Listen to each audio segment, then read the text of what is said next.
What's going on YouTube? It's your camera boy Jonah, and recently I tried out urban street photography for the first time. I actually really liked it, so this is gonna be part 2, where I'm gonna use the same setup, which is the Sony a7 III and the Sony 85 1.8. Actually, this will be really cool to see how well the camera works in low light, because as you probably know when you've been like kind of scoping around YouTube, is that Sony is supposed to be the king of low light, and I actually haven't really pushed the limits of this camera yet, so it's a good idea to try this on a not paid shoot. This is why I haven't done it, because I mostly used it on some paid jobs so far. So I'm gonna try it out now. It will actually be really good for me to see where like the ISO limit is of this camera. It's a 1.8 lens, so that's obviously gonna help. I will show you guys how well the setup behaves in low light. This is actually already a good tip if you want to take like night portraits of people. Find some lights in the environment that light up the subject, as I'm doing right now to film this for you guys. First location I kind of found is like this, well, as you can read, this contemporary art center. It looks pretty awesome with this like lights. Let's try to make some pictures of this. Maybe have something with the red in it. Actually, I see now that this has some red, so this might be like a cool total, or like it goes way back there. So using it as some leading lines might be cool as well. There was a guy like texting there, and then you had this red light, and then the building and the red kind of statue. Tried it out as a first shot. Doesn't really do it for me, so I'm gonna try another perspective or find something different. So I saw that this car has some reflections from this casino thing. So you had this car, then the guy standing waiting there in like the building. Not that good yet. Interesting idea to try. Let's keep on going. By the way, at the moment my settings are smooth 1.8, of course. Then the shutter is like 1/100, so it's like still stable enough with my shaky hand. And then the ISO is at 2000 at the moment, which I'm pretty sure will be no problem at all for the Sony a7 III. Let's keep these settings and just like try to find a more interesting perspective. I kind of found this setting that I like. It's like kind of these two trees, then this is a foreground element, and then the building. But as you maybe know, I like to have some more emotion in a picture, because usually I shoot people. That's why I'm gonna wait till somebody pauses, and I think it might be cool if it's just like a one singular person that's just gonna be like walking right here. So I'm gonna wait here till somebody pauses, and I guess it's kind of what street photography is sometimes about. It's just like enjoying the environment and be patient until you have like a subject that kind of adds to the picture. Alright, so I just got a shot of people in it. Curious to see what I can do with editing, because it makes a lot different to your picture. I can make the people like, I can make them like total silhouettes, which makes it more mysterious. Just gonna see what I can do with that picture in editing. And now I'm gonna try to find like another angle, because I'm still not really feeling the angle. Here we have this cool lighting, and then I actually saw that it's pretty awesome that it reflects in this car. And I got like a person over here that I shot.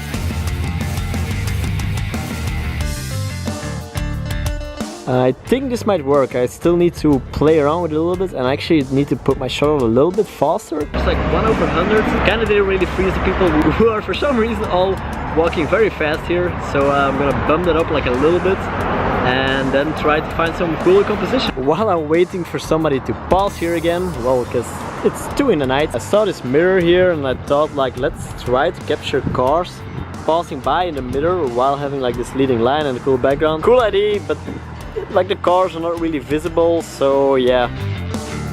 Then I took some shots from here, which, I mean, it's cool, but it doesn't really do anything for me. It doesn't really give me a feeling. Purely visual, it's cool, but that's it.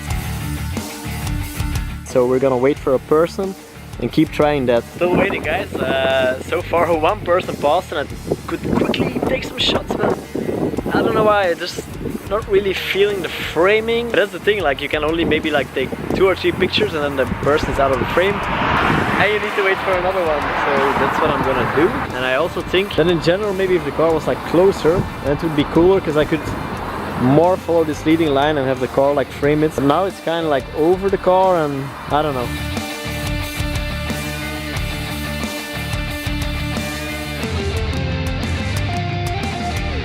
Alright guys, so I'm kind of fed up with waiting till somebody new is gonna pause this, so I'm gonna let this ID go. You know, sometimes IDs are nice, but you just need to let them flow in the world.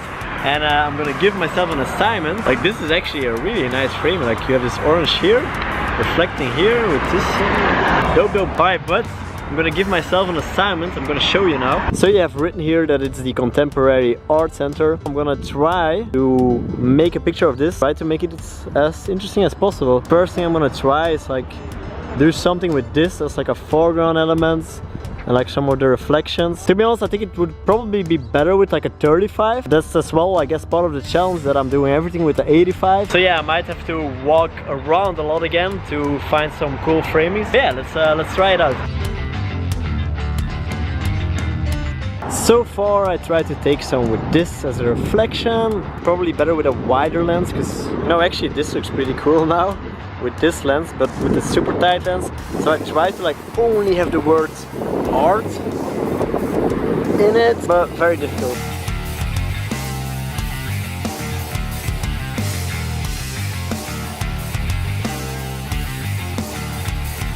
Then I tried shooting like some pictures between the glass. There's a girl working inside, probably thinks that I'm very weird for doing this, but I'm gonna take some more like these, because I actually think that this might be a cool idea.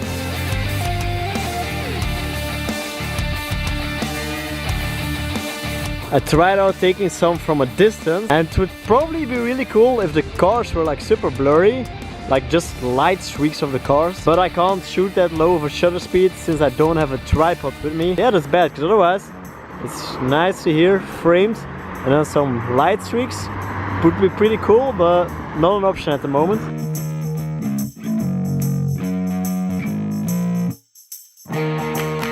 I actually just found an awesome framing, but one of the problems is, well, I have to be in the middle of the road to shoot it.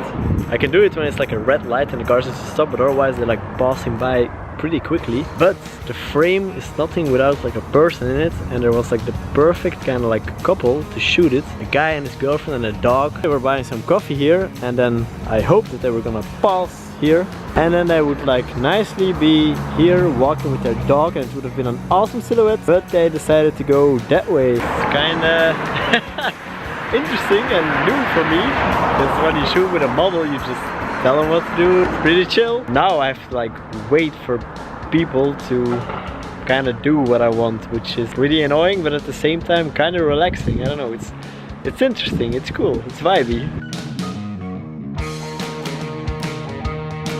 I found a new spot, so I have this as a foreground element, and then the art center is right there. Still not really feeling it. I don't know, guys, it's hard. Maybe it's like the 85, because every time I look with this camera I had a feeling like, oh yeah, this can be something awesome, but the 85, it's so tight that you really lose a lot of like the environment. But that's what it's all about, I guess, like practicing. And at 85 I kind of never shoot it, so it's good actually. I like it, it's good practice and I'm having fun, so let's keep going. All the way back here in some bushes now.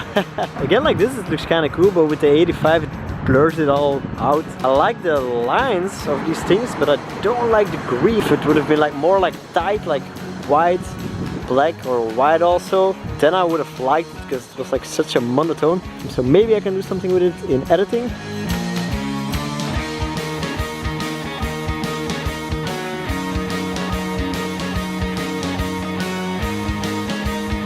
But now I'm going to try to be close like this and have like only like this and the art center thing.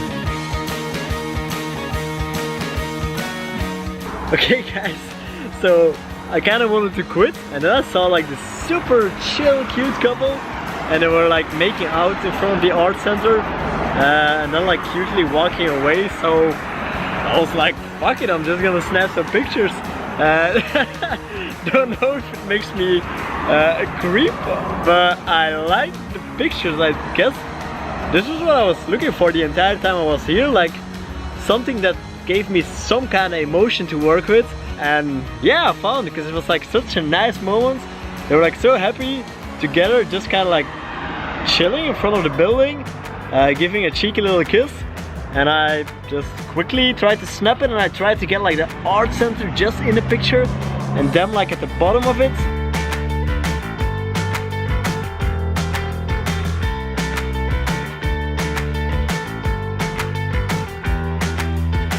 I'm gonna go home now and edit the pictures. I have to say I didn't bump up my ISO that much. I think I didn't even go over 2000. Maybe like in the next video I will really test the capabilities of this camera to handle low light. But now I'm actually kinda in a very good mood because of the last picture, so I hope they turn out good with editing. We'll see. I really want to come back to this place though and take some portraits of people, because this is awesome. Like the light is awesome, the leading lines are awesome. On my way home I snapped some last cheeky reflections one. Now let's get home and edit the pictures. Right guys, I hope you enjoyed this video. As I said, I was going to actually show you guys some of the capabilities of the Sony a7 III, but I think it might be better to make a separate video for that, since I actually didn't go that high in ISO for this shoot. I only went up to like 2000 or something, and that's like definitely not a problem for this camera. So I will make a separate video about this topic for you guys, and well, I hope you enjoyed it. Now I'm gonna sleep because yeah, it's late and I wanted to edit this video to put it out there on the tube. Like and subscribe. By the way, sorry about the kind of crappy sound, but I was using my G7X to shoot the vlog bits. Next time I'll make the effort and take my big camera so I can put a mic on it. I thought this was actually going to be good enough, and like the image quality for sure I think is decent enough. But yeah, I have to say, the audio, it hurt when I was editing this. It really hurts. So next time I'll bring the big camera, so you guys don't have to listen to all that. So you guys don't have to listen to all that winds. See you in the next one.